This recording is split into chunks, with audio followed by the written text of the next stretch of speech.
Number 4 Abdul Razzaq. दोस्तों, Abdul Razzaq Pakistan cricket team का ऐसा नगीना था जिसका मुतबादल आज तक पाकिस्तान को मिल ही नहीं पाया।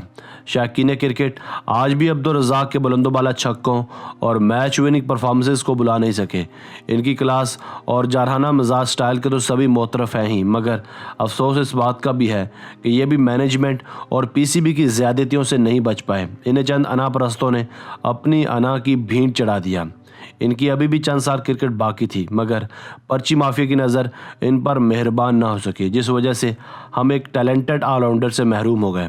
अगर मैच अब्दुल रज़ाक की मैच विनिंग परफॉर्मेंसेस की बात की जाए तो ये अनगिनत होंगी, क्योंकि अगर इनका बल्ला नहीं चलता था तो ये अपनी बॉलिंग से इस कमी को पूरा कर दिया करते थे। इनके बुलंदोबाला छक्के आज भी इनकी याद दिलाते हैं। अफसोस इनके जाने के बाद या फिर इनको निकाले जाने के बाद पाकिस्तान को एक भी इन जैसा हिटर नहीं मिल सका जो आखिरी ओवर्स में इन जैसा टीम को सहारा दे सके। इनकी आइडियल पोजीशन नंबर 7 या नंबर 8 थी, मगर ज़रूरत पड़ने पर इन्हें ओपन भी करवा दिया जाता था। मगर सदहैफ है उन वक्त के फिरौनों पर जिन्होंने इनका टैलेंट, इनकी काबिलियत और इनका कैरियर अज़दहा बनकर निगल लिया, इनको वक्त से पहले ही मफलूज कर दिया।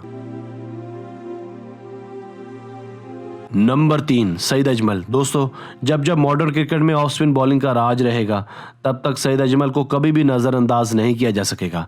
सईद अजमल के तूफ़ानी स्पेल्स को आज भी याद करके इन्हें खराजे तहसीन पेश करने का दिल करता है, क्योंकि अमूमन क्रिकेट में बैट्समैन और फास्ट बॉलर्स ही अपनी इनफरादी कारकर्दगी से मैचेस का पांसा पलटते हैं, मगर सईद अजमल शायद दुनिया के वाहिद ऐसे स्पिनर थे जो एक या दो नहीं बल्कि दर्जनों मैचेस अपनी इनफरादी कारकर्दगी से जितवा चुके हैं। क्रिकेट की दुनिया में इन्हें जादूगर स्पिनर का नाम दिया जाता था, क्योंकि ये वो थे जिनके सामने सचिन की भी टांगें कांपती थी। ये वो थे जो अच्छों को अपनी जादुई बॉलिंग से घुमा देते थे। इनकी बॉलिंग में हमें दूसरा और ऑफ स्पिन बॉलिंग का हसीन इम्तजाज नजर आता था, मगर सदहैफ है मैनेजमेंट पर, क्योंकि इतनी काबिलियत के बावजूद सईद अजमल को बतौर यंगस्टर नहीं उठाया गया, बल्कि जब इन्हें इंटरनेशनल क्रिकेट खिलाई गई तब इनकी एज 31-32 साल थी। मगर फिर भी इनकी सर्विसेज काबिल तारीफ थी। इन्होंने 5-6 साल ही पाकिस्तान की खिदमत की थी कि इन्हें आईसीसी ने गलत बॉलिंग एक्शन की वजह से बैन कर दिया। पीसीबी ने इनका बॉलिंग एक्शन दुरुस्त करवाने के लिए इतनी कोशिश नहीं की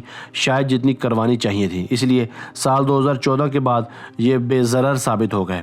इनकी बॉलिंग एक्शन की दुरुस्ती के बाद इनमें वो बात ही ना रही, इसलिए पीसीबी ने इनका भी वही हाल किया जो रज़ाक का किया। इन्हें मुसलसल नज़रअंदाज करना शुरू कर दिया और इनका कैरियर यूँ अपने इख्तिताम को पहुँचा। नंबर 2 मोहम्मद यूसुफ। नाजरीन, टेस्ट में 50 से ऊपर की जबकि वनडे में 40 से ऊपर की बैटिंग एवरेज रखने वाले मोहम्मद यूसुफ भी एक ऐसे ही बदकिस्मत हैं जो बोर्ड की नालायकियों और अनापरस्तियों की भीड़ चढ़े।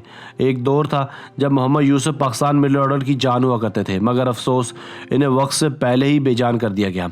अगर आप यूसुफ के रिकॉर्ड्स और मैच विनिंग परफॉर्मेंसेस को शुमार में लाना चाहें तो शायद ना ला पाएंगे, क्योंकि इनका बल्ला हमेशा से ही इतने रन्स उगलता था कि इन्हें रन्स मशीन भी कहा जाता था। इनका बैटिंग स्टाइल ये बताता था कि ये मॉडर्न क्रिकेट के स्टाइलिश बैट्समैन थे। साल 2005 में इस्लाम कबूल करने के बाद इनकी बैटिंग और शख्सियत में और भी ज़्यादा निखार आ गया। ये बैक वक्त वनडे और टेस्ट के नंबर 1 बैट्समैन भी रह चुके हैं। साथ ही साथ ये एक कैलेंडर ईयर में 1788 की रन औसत के साथ स्कोर कर चुके हैं और ये वर्ल्ड रिकॉर्ड है जिसे आज तक कोई भी नहीं तोड़ पाया। मगर इनकी काबिलियत के बावजूद मोहम्मद यूसुफ को चंद लोगों की अनापरस्ती निकल गई। इनकी अभी चंद साल क्रिकेट बाकी थी, मगर वक्त के फिरौनों ने इन्हें साइड लाइन कर दिया।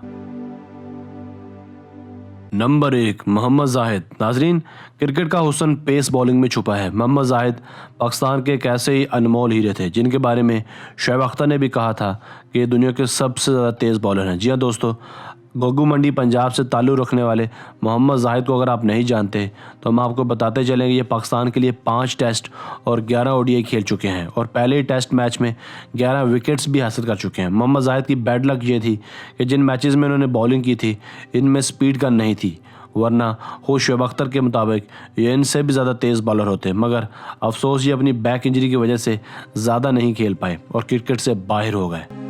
दोस्तों, आज की वीडियो बस यहीं तक थी। उम्मीद है आपको पसंद आई होगी। अपनी राय का इज़हार कमेंट सेक्शन में लाजमी दीजिएगा। अगर आपने अब तक हमारा channel Asif Ali TV subscribe नहीं किया तो भी कर लें, क्योंकि हम आपके लिए ऐसी दिलचस्प वीडियोज़ लेकर हाजिर होते रहा करेंगे। हमें आपकी राय का इंतज़ार रहेगा। मिलते हैं एक नई वीडियो के साथ, तब तक के लिए अल्लाह हाफिज़।